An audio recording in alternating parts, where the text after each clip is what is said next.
In the heart of the sprawling city, where the skyline was a cocktail of neon and nostalgia, there existed a quaint shop that didn't quite belong.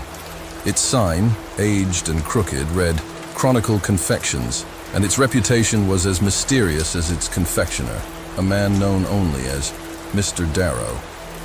Legend had it that Mr. Darrow could bake more than just pastries in his copper-clad oven. He could bake new pasts for a price. And so, on a rain-spattered evening, a young woman named Ilara stepped into the aromatic embrace of Chronicle Confections. The shop was a tapestry of old-world charm, shelves lined with jars of colored sugar and pastries shaped like fragments of bygone eras. Mr. Darrow emerged from the shadows, his smile knowing, eyes sharp as amber. "I want to rewrite my past," Ilara said, her voice trembling like a plucked violin string. "Everyone does," Mr. Darrow replied, dusting flour from his hands. "But the cost is steep. Risk your soul, for what is changed may never be true again." Ilara's heart was a menagerie of regret and longing, for she carried a guilt that outshone her desire for change.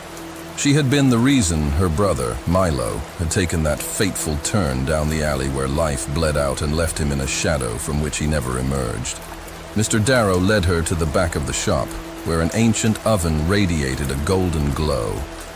"Eat," he instructed, handing her a pastry shaped like a clock, its hands set to the hour of her regret. Ilara bit into the confection, and the world spun. When it stilled, she was standing at the mouth of the alley on the night Milo died. She could save him now, change everything. But as she moved, she noticed her shadow warping, twisting into something unrecognizable. It was her soul, paying the price, becoming the very darkness she sought to erase. In the alley, she found Milo, alive but hollow, his eyes void of recognition. "You are not my sister," he said, for in this new past, Ilara had never been born. She rushed back to the shop to find Mr. Darrow waiting, his expression somber. "I warned you," he said. "The past needs its tragedies. They shape us, grow us. To rewrite is to unravel the very fabric of who we are." Desperate, Ilara pleaded for another chance to reset the clock once more.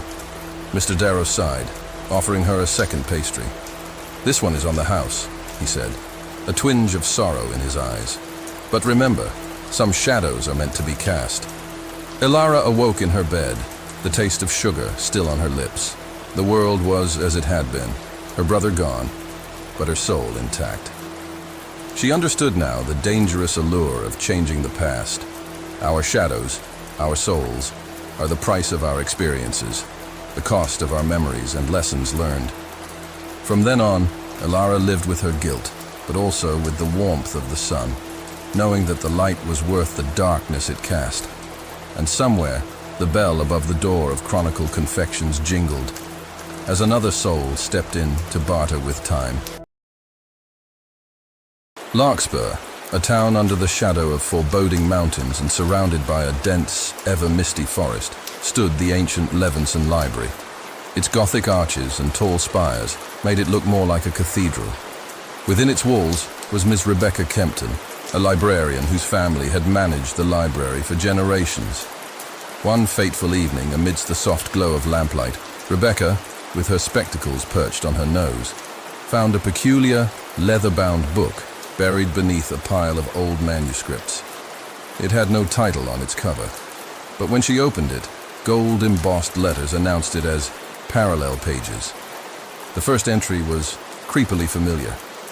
Rebecca Kempton, age 7, sheltering the stray cat, Misty, during a thunderstorm. But the following page told a different tale.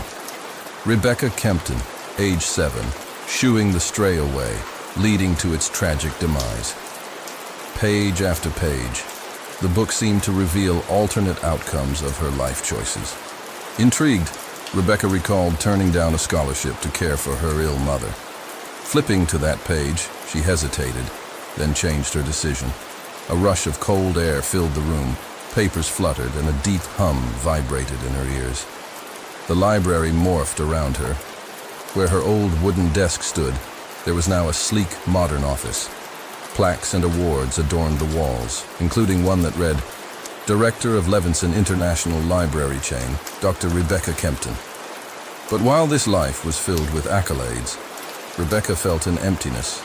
Memories of Parisian boulevards and book signings replaced the heartfelt conversations and tender moments she'd shared with her mother in her final days. Drawn back to the parallel pages, she navigated her new reality, tweaking past decisions. But with every change, the ambiance grew more unsettling. Time seemed to warp. Candles would burn out in seconds. Shadows darted unpredictably, and a persistent echo of whispers seemed to come from the very walls of the library. On a stormy evening, with lightning illuminating the library's Gothic silhouette, Rebecca decided to alter a childhood memory that had always haunted her. As she made the change, the room darkened unnaturally.